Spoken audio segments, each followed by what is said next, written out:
The experiment is to analyze the use of a LISN for testing conductive emissions of a device under test. And LISN stands for Line Impedance Stabilization Network. Here is the equipment.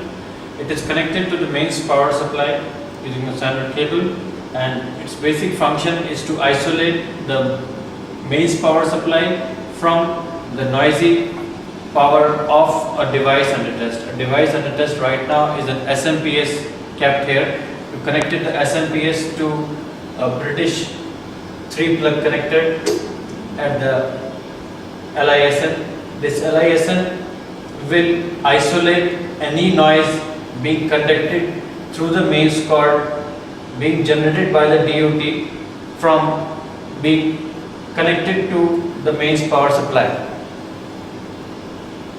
The equipment, the LISN and the device under test are kept on a ground plane sheet provided here and connected to the LISN using the connectors provided. It is a live instrument, so care must be taken to handle such a product. It has a switch which can be used to monitor the neutral or live wire connections of the device. It has a BNC connector in the form of a monitor, and this monitor is used to connect the noise to the EMC analyzer. The same may be connected using a BNC cable to oscilloscope. It may also be connected to LF-HF electromagnetic detector, or it may be connected via a low noise preamplifier and then to be connected to the CRO.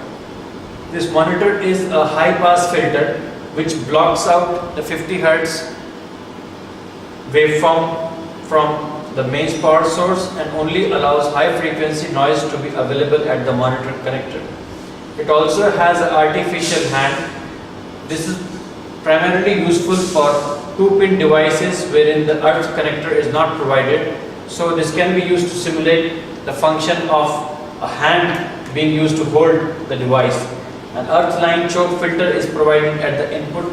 It can be brought in and out of the circuit to isolate the earth from the noisy ground of the device under test. Now we have connected the SMPS and we are monitoring the display of the CRO. We find that there is hardly any noise being coupled from the conducted cable of the device and being monitored on the scope.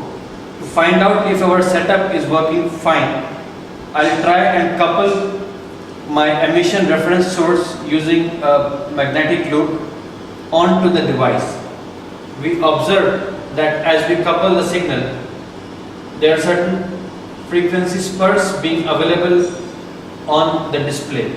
I'll try to switch them to 10 MHz, and we see that some of these signals can be coupled from the conducted line onto the and be monitored on the display.